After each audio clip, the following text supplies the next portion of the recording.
안녕하십니까. 2025년 6월 20일 최병무의 팩트 시작하겠습니다. 이재명 대통령이 어제 추가 경정 예산안을 통과시키는 국무회의에서 이렇게 얘기했습니다.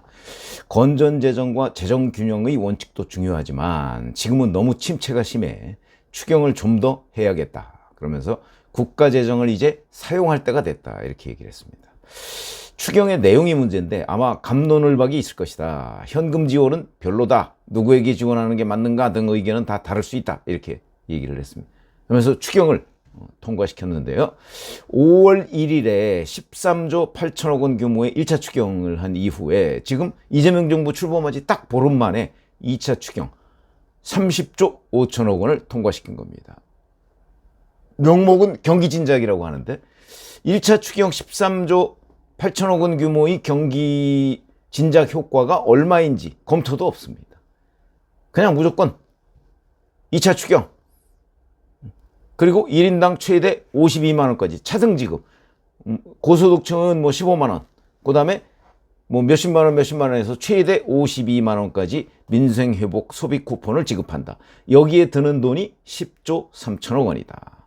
그리고 고소득층을 제외한 소득 하위 90%에게는 또 10만 원씩을 추가로 지급한다. 여기에다가 지역사랑 상품권 6천억 원 규모의 그 국비를 지원하고 할인폭의 일부를 또 국비로 나머지는 지자체가 부담한다. 뭐 이런 건데 거기다가 또 하나 7년 이상 5천만 원 이하의 빚을 진 채무자들 그 사람들의 빚은 탕감한다. 탕감하면 어떻게 탕감하는 거죠? 장기 연체 채권을 국가가 매입하고 없애버리는 겁니다. 소각.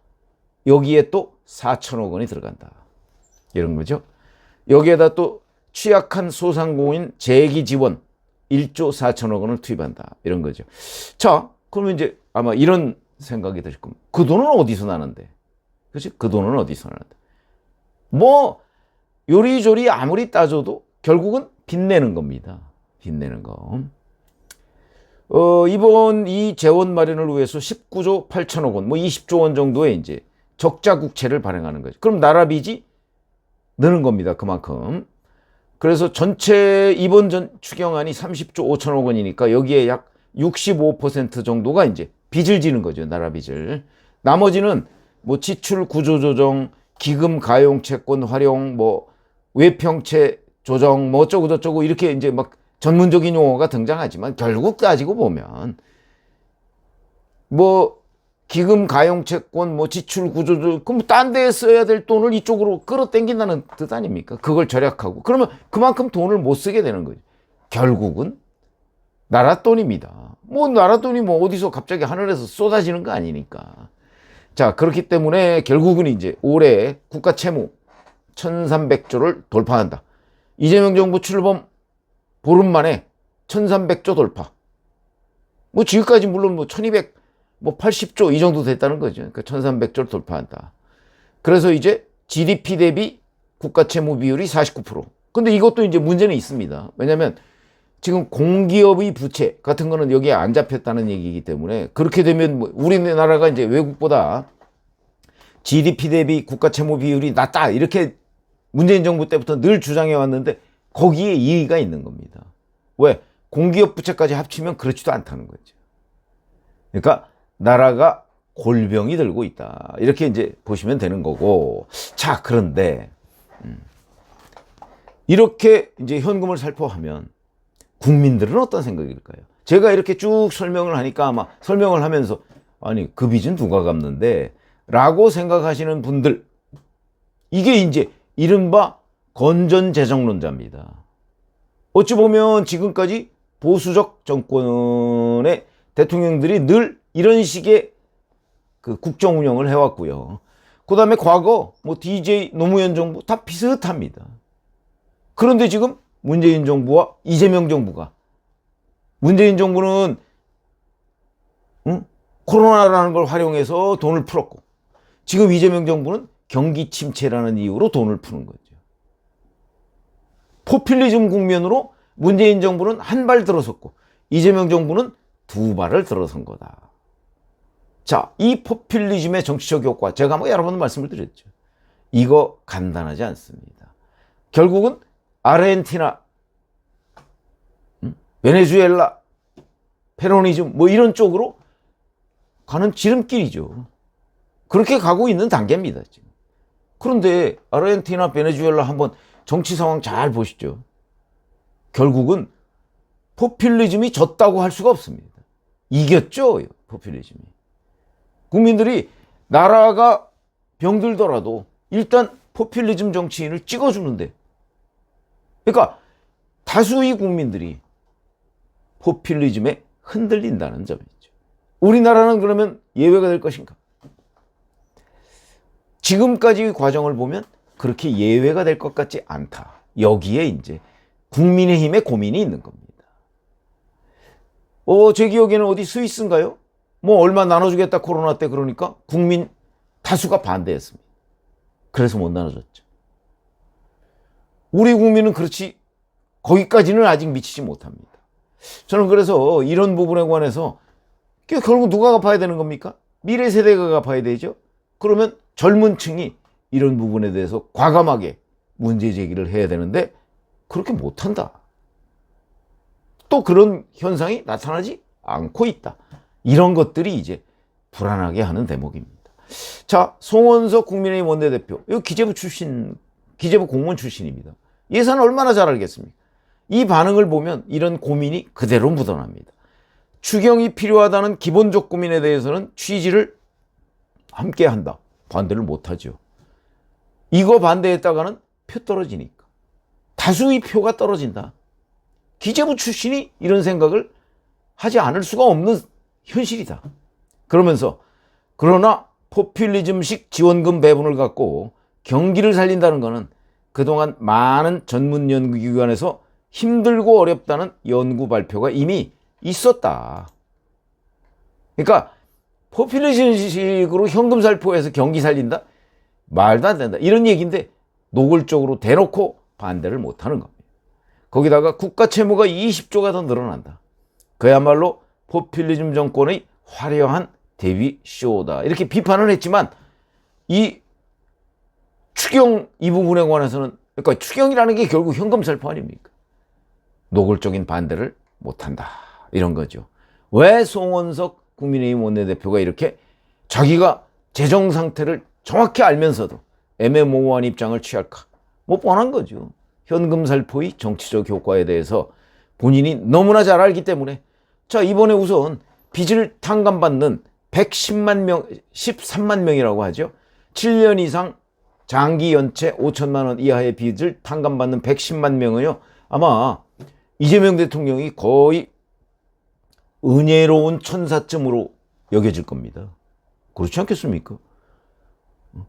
자기 돈 수천만 원 빚을 이번에 그냥 다 없애져 버렸는데 그 돈은 누가 갚죠? 나라가 갚죠. 빚을 내서 갚아야 됩니다. 그 돈은 또 누가 내죠? 결국은 세금 내는 사람들이 내야 되고 결국은 지금은 아니지만 우리 청년 세대들이 미래에 갚아야 되는 돈이다. 이런 거죠. 이 얼마나 도덕적이 앞으로 그러면 이제 5천만 원 이하는 빌려서 무조건 안 갚고 7년만 버티면 탕감해 준다. 이런 선례가 하나 생긴 겁니다. 도덕적 해이.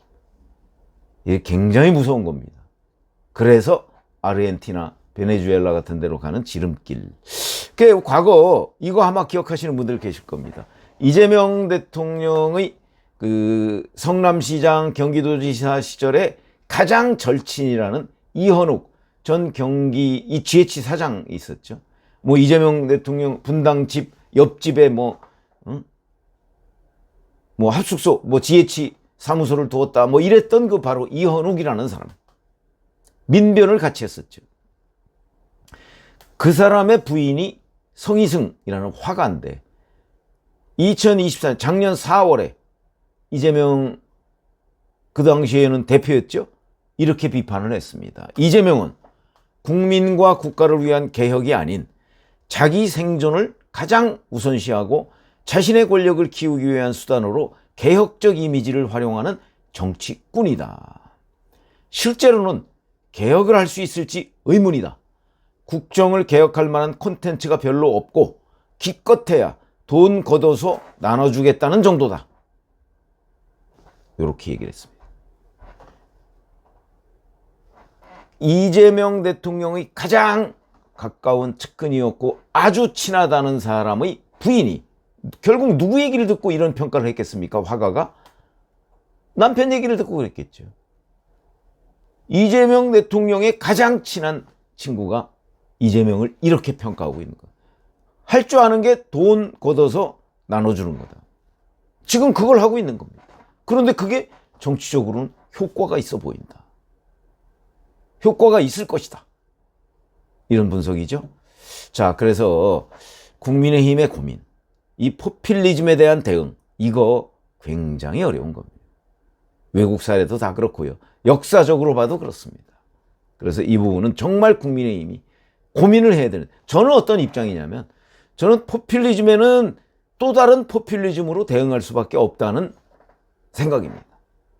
그렇게 해서 일단 정권을 놓치지 말아야 한다. 저희가 그냥 정치부 기자로서 관찰해 본 경험으로 보면 포퓰리즘을 이길 장사가 없다. 저는 그렇게 생각합니다. 이거는 뭐 유권자들을 폄하하는 것도 아니고요. 현실이 그렇다. 그래서 이 부분에 관한 연구는 민주당을 이겨야 하는 국민의힘이 해야 된다. 포퓰리즘은 마냥 반대해야 하는데 반대하면 표가 달아나니까. 그렇다고 해서 마냥 찬성할 수도 없고. 어떻게 대응할 것인가.